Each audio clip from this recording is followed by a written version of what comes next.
Hello, नमस्ते बच्चों। तो स्वागत है हमारे इस नए और ताज़ा तरीन एपिसोड में। ठीक है, तो पिछला वीडियो में जो हम बता रहे थे ऑब्जेक्टिव क्वेश्चन इस पार्ट का जो कि पार्ट है हमारा पौधों में पोषण, तो उसी का हम कुछ और महत्वपूर्ण प्रश्न लाए हैं। इसे आप लोग देखिए और इसे आप समझिए और याद करिए, जो कि बहुत ही आपके ज्ञान को क्या करेगा, वृद्धि करेगा, आपके ज्ञान में वृद्धि लाएगा पौधे के पोषण के बारे में। तो ठीक है, पहला क्वेश्चन जो कि यहाँ पे हम लोग 5 क्वेश्चन हैं और भी बहुत सारे क्वेश्चन अभी लिखेंगे इस पे। तो पहले आप जितने भी आपने थ्योरी पढ़ा है, जितने भी चैप्टर में पढ़े थे, क्या उसमें उसी से संबंधित ये प्रश्न होंगे।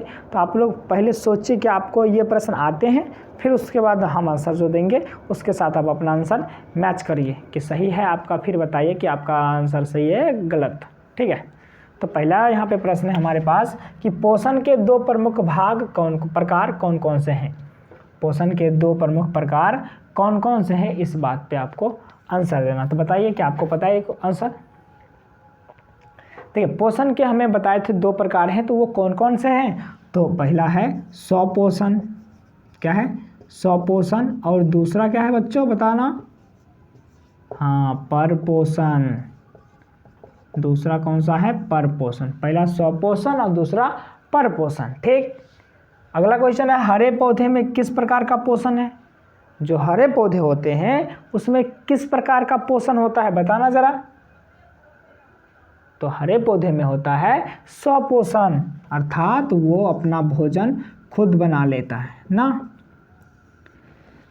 चलिए अगला क्वेश्चन है, क्या है अगला क्वेश्चन, हरे पौधे किस विधि से अपना भोजन स्वयं बनाते हैं। ये बात तो पता है कि हरे पौधे अपना भोजन स्वयं बनाते हैं, लेकिन किस विधि से बनाते हैं। ये प्रश्न भी हमने चैप्टर में कराया था, आपको याद होगा तो बताइए किस विधि से बनाते हैं। तो हरे पौधे जो है अपना भोजन प्रकाश संश्लेषण के विधि से बनाते हैं। ठीक है, तो यहाँ पर क्या हो जाएगा आंसर, प्रकाश संश्लेषण। ठीक है, यस सर, ठीक है सर, ठीक है। चलिए आगे क्या बोला, प्रकाश संश्लेषण की प्रक्रिया में कौन सी गैस मुक्त होती है।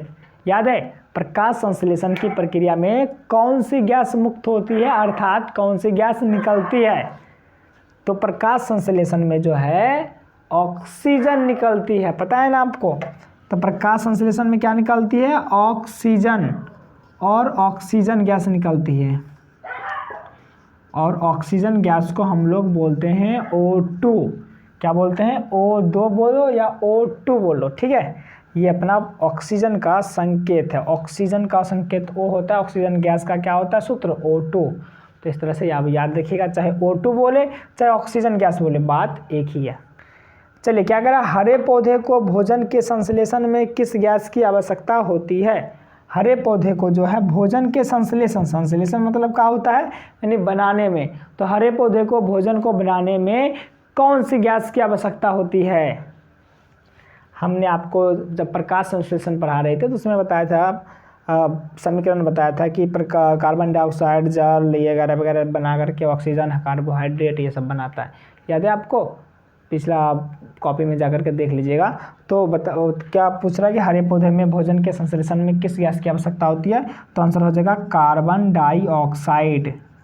तो किस गैस की आवश्यकता होती है, कार्बन डाइऑक्साइड की आवश्यकता होती है। ठीक,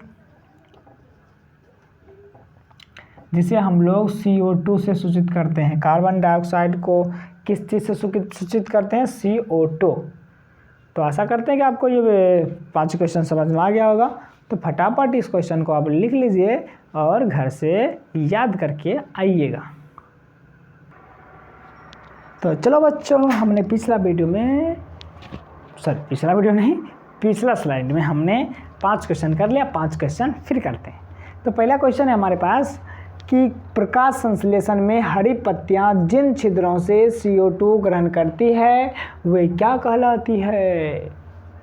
बताओ, क्योंकि हमें पता है प्रकाश संश्लेषण में पौधे क्या करते हैं, कार्बन डाइऑक्साइड लेते हैं ना। कार्बन डाइऑक्साइड लेते हैं तो कैसे लेते हैं, मुंह में ले लेते हैं ऐसे करके, नहीं, वो लेते हैं छिद्र के द्वारा, जो कि छिद्र होता है पत्तियों में। क्या पत्तियों में छिद्र होते हैं, बिल्कुल पत्तियों में छिद्र होते हैं।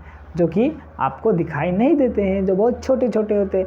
तो वही कह रही है कि जिन छिद्रों से CO2 ग्रहण करती है वे क्या कहलाती है? तो वो छिद्र कहलाती है, बताओ, आपको पता है ना? तो वो छिद्र कहलाती है स्टोमाटा। तो पत्तियों में छोटे छोटे छिद्र होती है जिसके द्वारा जो है पौधे गैस लेती है और गैस देती भी है। तो क्या हो जाएगा? वो छिद्र क्या कहलाएगा? स्टोमाटा। ठीक है, दूसरा क्वेश्चन है हमारे पास, हरे पौधे प्रकाश संश्लेषण के द्वारा कौन से भोज्य पदार्थ का निर्माण करते हैं? हरे पौधे जो है प्रकाश संश्लेषण के द्वारा कौन से भोज्य पदार्थ का निर्माण करते हैं? देखिए, भोज्य पदार्थ मतलब होता है खाने योग्य पदार्थ, अर्थात हम नहीं खाएंगे भैया, जो बनाएंगे सो खाएंगे। तो पौधे जो है कौन से खाने योग्य पदार्थ का निर्माण करते हैं? पता है? प्रकाश संश्लेषण के द्वारा। तो आपको बताए थे प्रकाश संश्लेषण के बाद 3 पदार्थ बनता है मुख्यतः। पहला बनता है कार्बोहाइड्रेट, दूसरा बनता है जल, तीसरा बनता है ऑक्सीजन। तो इस तीनों चीज़ में से बताइए खाने योग्य पदार्थ क्या होता है? ऑक्सीजन तो गैस के रूप में वायुमंडल को भेज देता है हम लोगों के लिए पौधा। पानी भी क्या होता है? हाँ, पानी भी क्या होता है? पानी भी वायुमंडल में छोड़ देता पौधा। तो खाता क्या भाई? कार्बोहाइड्रेट। तो पौधा जो बनाता है प्रकाश संश्लेषण में कार्बोहाइड्रेट वही खाता है, ऑक्सीजन और पानी नहीं खाता वो, कार्बोहाइड्रेट। ठीक है, तो अगर खाने योग्य पदार्थ पूछे तो कार्बोहाइड्रेट होगा, और अगर ये पूछे क्या क्या चीज़ बनता है तो कार्बोहाइड्रेट, ऑक्सीजन और जल, तीनों चीज़ होगा, लेकिन यहाँ पे सिर्फ कार्बोहाइड्रेट। अगला क्या कह रहा है? फफूंद तथा कुकुरमुत्ता। फफूंद तथा कुकुरमुत्ता में किस प्रकार का पोषण होता है? फफूंद में बता रहे फुफुआ गेलो ये चीज़ है, वही फफूंद। और कुकुरमुत्ता यानी मशरूम यानी गोबर छत्ता। तो कह रहा है कि जो फफूंद और कुकुरमुत्ता में किस प्रकार का पोषण होता है? हमने बताया था पिछले मतलब वीडियो में जब चैप्टर पढ़ा रहे थे तो बताए थे कि इसमें होता है मृतजीवी पोषण। क्या होता है? मृतजीवी पोषण, अर्थात यह मरे हुए सड़े गले पदार्थ से जीव से अपना भोजन ग्रहण करता है। ठीक है, अगला है अमरबेल नामक पौधे में किस प्रकार का पोषण पाया जाता है? अमरबेल, याद है? अमरबेल जो कि क्या करता है? किसी भी पौधे के साथ लपेट लेता है उसको और उसके द्वारा बनाए गए भोजन को ही क्या करता है? खाता है, अपना भोजन ये नहीं बनाता है। तो अमरबेल जो है, अमरबेल नामक पौधे में किस प्रकार का पोषण होता है? तो परजीवी, हमने बताया था। तो आंसर क्या हो जाएगा? परजीवी।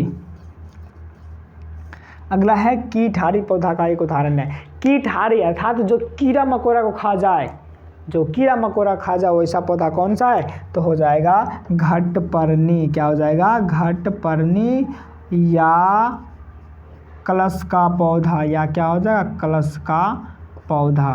ये बात हमने आपको बताया था। ठीक है, तो फटाफट इस 5 क्वेश्चन को कर लीजिए नोट, फिर हम लोग चलते हैं अगले क्वेश्चन की तरफ। तो चलो बच्चों, हम इस 2 क्वेश्चन को कर लेते हैं। लास्ट क्वेश्चन है इस वीडियो का। तो पहला क्वेश्चन कह रहा है कि उस बैक्टीरिया का नाम बताएं जो मिट्टी में नाइट्रोजन के पुनः पूर्ति में सहायक होता है। उस बैक्टीरिया का नाम बताना है जो कि क्या करता है? मिट्टी में नाइट्रोजन के पुनः पूर्ति में सहायक होता है। एक बार नाइट्रोजन को निकाल लिए, फिर जरूरत पड़ा तो फिर उसको मिट्टी को देने में कौन सहायक होता है? तो आंसर हो जाएगा राइबोजियम। याद है ना? राइबोजियम नामक जो जीवाणु होता है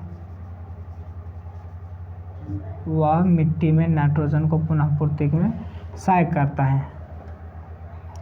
अगला क्वेश्चन, रासायनिक उर्वरकों के द्वारा हम मिट्टी में किन किन पोषक तत्वों को पुनः स्थापित करते हैं? तो आंसर हो जाएगा, देखो, रासायनिक उर्वरक यानी खाद डालने से, वही खाद हम डालने से मिट्टी में किन किन पोषक तत्वों की पूर्ति होती है? तो आंसर हो जाएगा 3 प्रकार के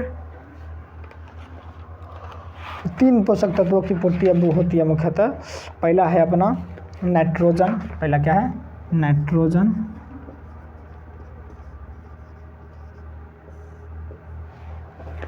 उसके बाद है पोटेशियम और फास्फोरस। पोटेशियम, अगला है फास्फोरस।